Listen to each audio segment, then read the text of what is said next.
Good morning, good afternoon, good evening, wherever and whenever you are. My name is John, or Last Frontier Bricks, and this is my review of the LEGO Star Wars 2024 Imperial Star Destroyer. It is set number 75394, comes with 1,555 pieces, plus 7 minifigures, and retails for $160, making it the most expensive non-UCS set celebrating the 25 years of LEGO Star Wars. This thing looks absolutely fantastic. Can't wait to build it. I know LEGO has made, this is at least the third or fourth play scale Star Destroyer, but also that this is the smallest. But considering this is the first one I've ever gotten my hands on, I guess one of the nice things about that is that I don't have to look at this thing through rose-tinted glasses. I know like a lot of people are kind of disappointed that this guy's is the smallest of the Blayscale Star Destroyers. But again, haven't experienced any of the ones that came before. This is my very first one. So again, I don't have to look at this thing through rose-tinted glasses. Kind of like with the Clone Turbo Tank, the very first one I got that. It was the most recent one, even though it's not all that recent, but also the smallest. But I was still quite happy with it. So I got a funny feeling I'm going to be quite happy with this guy. I gotta say, the minifigure selection looks pretty solid with Darth Vader, Commander Prodigy, who I gotta admit, I only found out who that was only like a week or so ago. You know, just I was getting ready to start my review on this thing. And then we also got an Imperial crew member, an Imperial gunner, a Navy trooper, a stormtrooper, and probably the minifigure people are most excited about. That is that exclusive Cal Kestis minifigure from Jedi Fallen Order. So pretty solid figure lineup.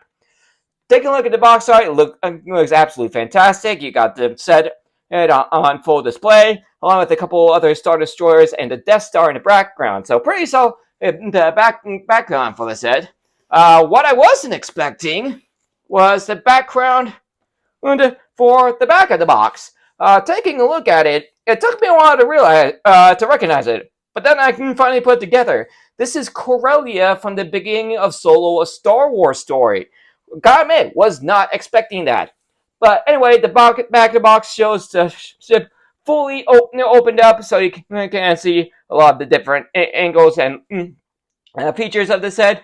Plus, that I almost feel like this image of Vader peeking around on the corner. I almost feel like someone could make a meme out of that. Anyway, it also shows off with a lot of play functions. And it's like, again, just opening the ship, removing the top and the sides. That hidden handle, wonderfully hidden inside the superstructure, along with being able to move the turbo lasers. I'm sure there are a lot of people who are going to be happy when I say that this box is closed with tape, not the thumb tabs, so you don't have to damage the box while opening it. I know a lot of people like to keep their boxes. Me, I just tend to recycle them. But again, for those who want to keep your boxes, you don't have to damage it. Alright, so we got 1, 2, 3, 4, 5, 6, 7, 8, 9, 10, 11, 12, 13, 14 bags of parts, and 1 instruction manual, thankfully in your standard file folder for when it comes to these larger LEGO sets. Alright, there we go. Alright, there's the instruction manual, so just one big one. And speaking of big, we also got one rather big sticker sheet for such a large set. So, not exactly a fan of that, but it could be worse. At least it's not the amount of stickers you saw in Avengers Tower. Anyway, taking a look at the instruction manual, you have your usual CG rendering. And despite looking like, it almost looks like this thing's in the shadows, it actually looks pretty good. Once again, an ad for paper bags in a set without paper bags, so I'm really starting to wonder when those guys are ever going to show up.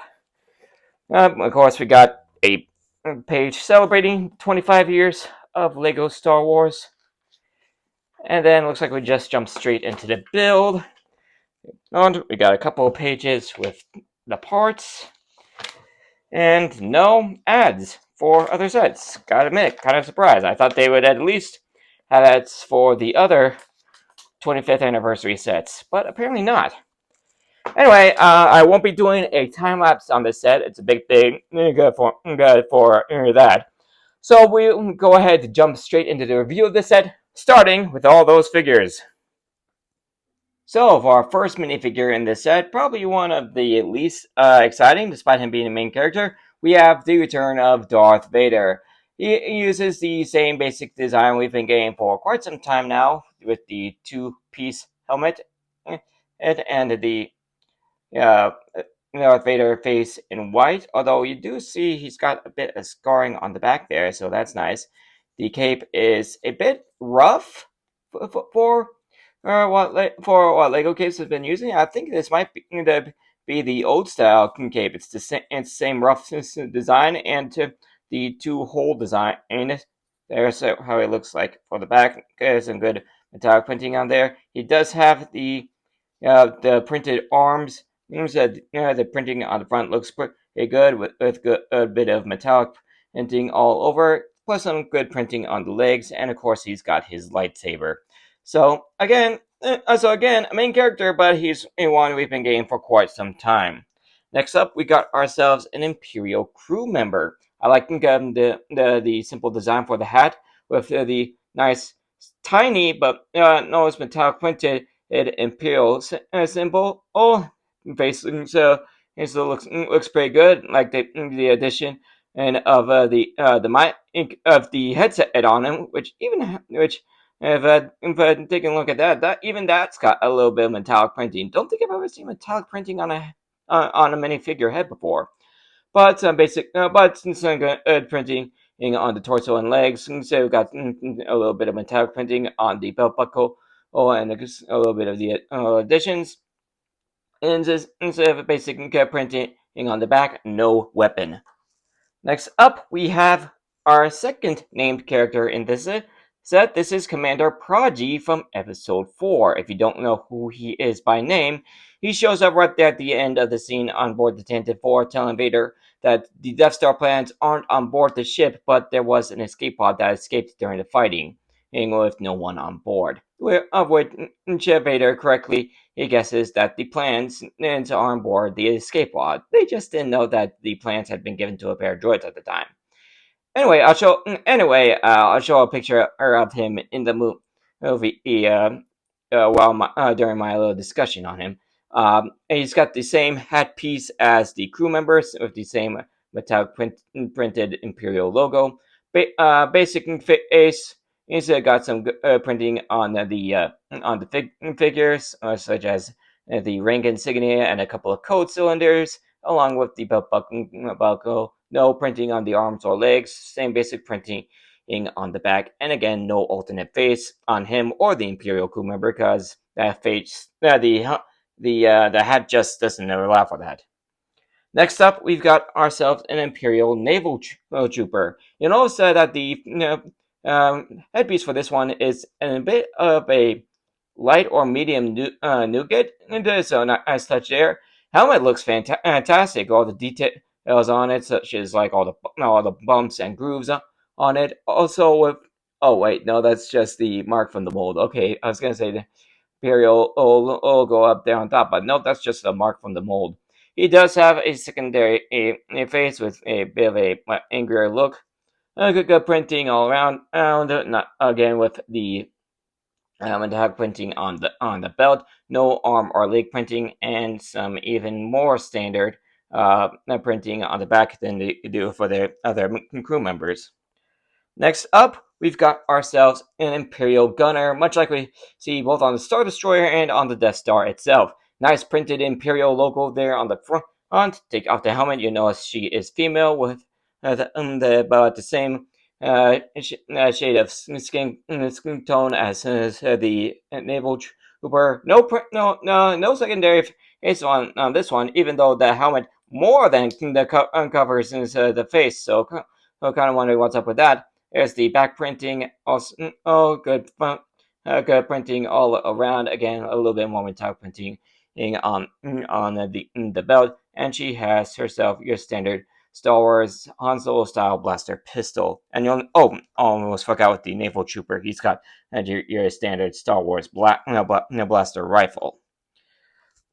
Oh, for figure number 6, we have ourselves a single stormtrooper. I know there are some people who are a bit disappointed that we only get one stormtrooper with this set, and to be honest, I can kind of agree. I can kind of see why. I can probably count the amount of times we get one stormtrooper in Imperial set on one hand, and one of those was the very first TIE Fighter where you only got two minifigures in general. In fact, that was the first time we ever got a stormtrooper.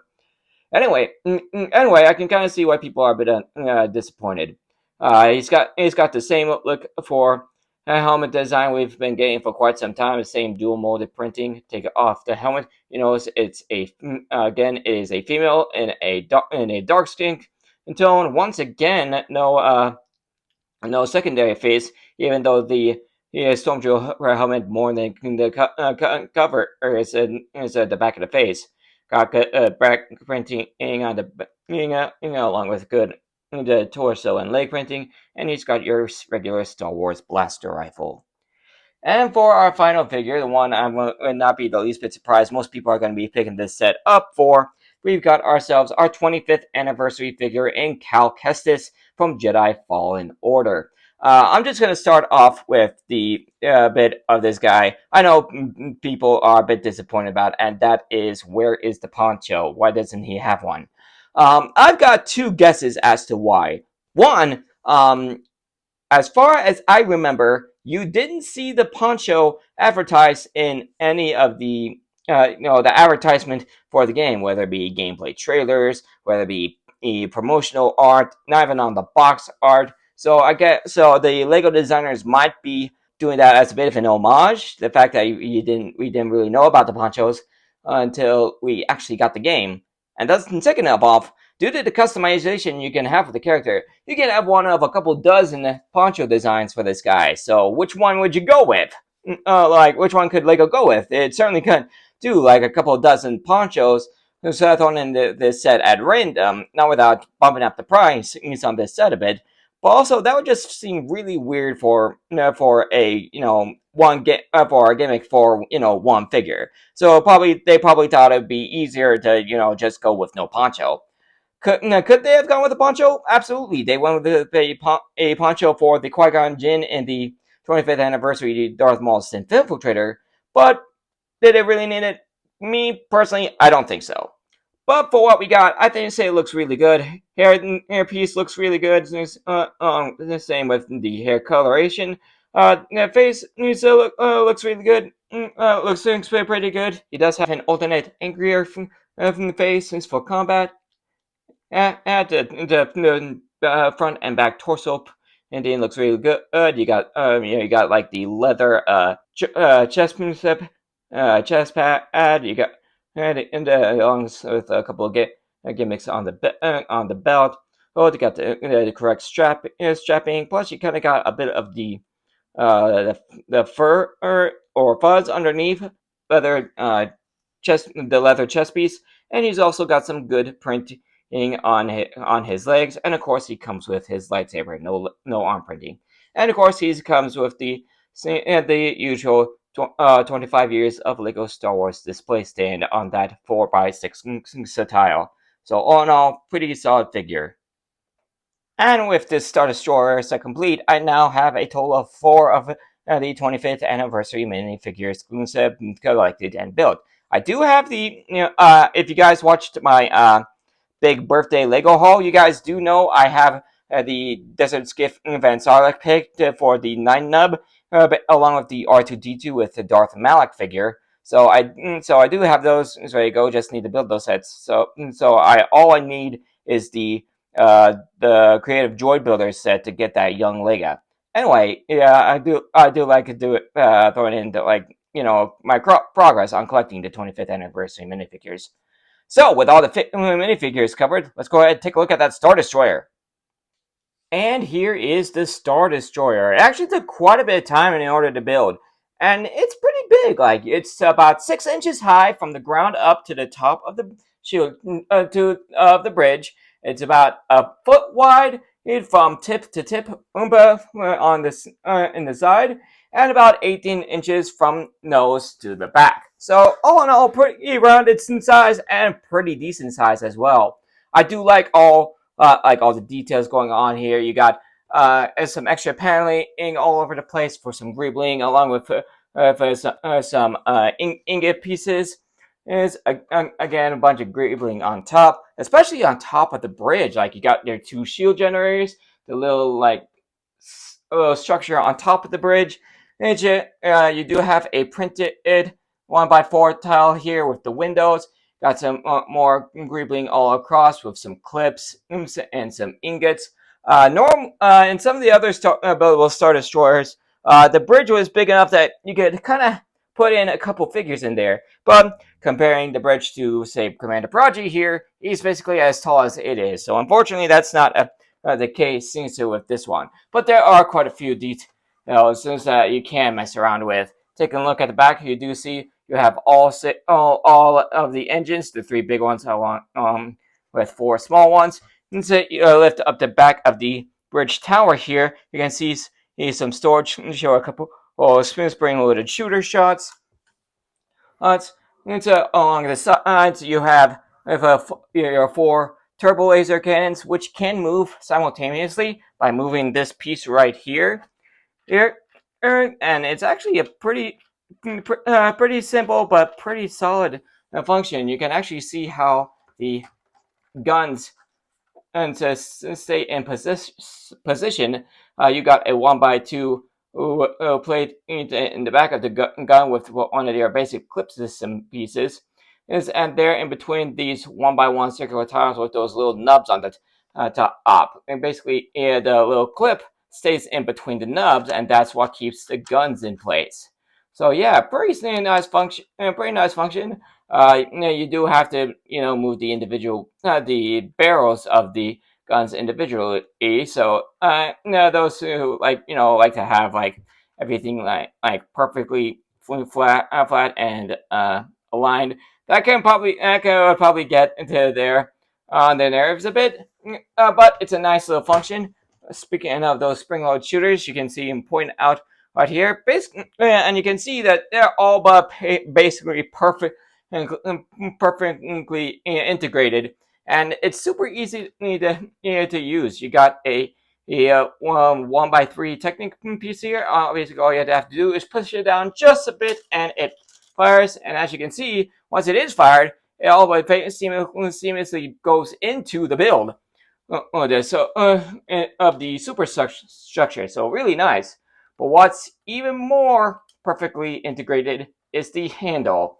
Oh, unless you are using this, you're probably not even gonna know it's there. Here, I'll show you. Lift up there, and here it is. So yeah, very well integrated, and it balances pretty well. And speaking of the handle, holding it like this brings up something I think a lot of haters of this set really need to take into consideration. Despite it being the smallest of these play-scale Star Destroyers, that doesn't mean it's not a good size. Holding it like this, it's big, it's heavy, probably heavier than most people will consider, and that's without me having any minifigures in it. So yeah, it's just because it's the smallest of the 3 doesn't mean it doesn't have a decent size. And of course, with all these other Star Destroyers, this thing does have a full interior. Basically, what you do is you take the superstructure here, or just lift it up just a bit, fold it in just a little bit, and it can come out. I do find a couple every once in a while, like the superstructure here will get caught on something. Most likely that handle. To be honest. But do a little jiggling and it will come off, and it goes off and just goes back on just as easily. And then of course these side panels here fold out just fine, and you got yourself a full. You got yourself a full interior. We'll go ahead and take a look at this thing from front to back. So taking a look at the Star Destroyer, you can see that the top section is basically plates on top of plates on top of plates, along with quite a bit of Technic thrown in, making it a pretty thin but solid structure. I actually don't feel all that worried about this thing falling apart on me. So taking a look at the smaller section up front, you've got a total of two seats over here, along with this, some stickered tiles, both from on both sides, along with some of these larger tiles on the sides, along with a handful of printed tiles. So not a whole lot going on this side. Oh, on the front. In the back section, however, there's actually quite a bit going on. You can see a tiny little mouse thread over here. Over here, I think it's supposed to be some sort of medical station. You got a syringe over here, a printed tile, along with a transparent storage container holding. Honestly, I'm not sure what that's supposed to be. Maybe it's supposed to be a holocron. But over in the back here, you've got a nice little holographic table, which I imagine is supposed to be some sort of battle simulation. You got a nice triangular piece here, which I imagine is supposed to represent a Star Destroyer. And then you got a 1x2 in transparent red, which I one piece is supposed to represent maybe like a Mon Calamari Star Destroyer. And then you got a couple of smaller transparent pieces here, which might represent fighter squadrons. I also got another stickered tile over here. You got a couple of large just stickered panels in the back, of like details of the Star Destroyer, along with like maybe battle what appears to be, I think, are supposed to be like battle plans for TIE fighter squadrons. And then next to that along the wall, you got a small weapons storage section with one of the larger blaster rifles and one of the smaller pistols. And over here, you got another one of those printed in control panels. And next to that control panel, you'll find a couple small cargo containers. And the larger one, you open that up, you will find a macro binoculars in white, along with a printed thermal detonator. So nothing too crazy going on there. And in the other one, this one is actually got quite a bit of printing on there. You got the Imperial logo on one side and some print and some Orbit ish on the other sides. And open that one, you'll find another. You'll find, uh, ah, you'll find another pair of the printed thermal detonators. I think the one from the bigger one might have been an extra that couldn't fit in this guy, so I just threw it in there.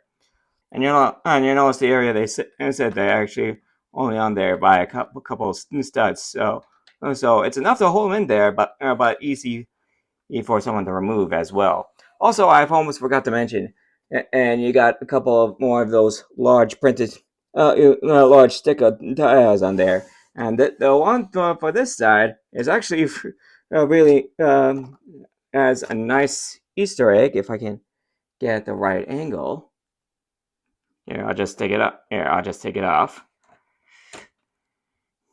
And you notice that you can see that they are currently actually looking for R2 and 3PO. So yeah, nice little addition there. And for the last thing in this area, we got actually a little, what I imagine is a little bit of office space for Commander Prodigy. You've got a chair on one of the 2x8 tiles with the circular spinning piece, so it can so the whole thing can rotate a full 360 degrees. And he's also got, and I imagine it's supposed to be a data pad and a coffee cup. So yeah, nothing too crazy, nothing like super crazy going on with the interior of this set. But all in all, it's a really nice. All in all, it's pretty nice, and it's pretty spacious. So we'll go ahead throw in some figures. We'll put Commander Prodigy in his on his chair. it might not be a full 360 degrees while you got the figure in. Pop the stormtrooper in there. We'll have the crew member over here by the hologram. We'll throw our naval trooper in this and that seat. We'll have our gunner over, and we'll just have Darth Vader chilling back here. And I believe, even with all the figures in here, we might want to take off. Don't want to get in the way, but I do believe once we fold this thing up, you can still have all the figures in there. And the superstructure.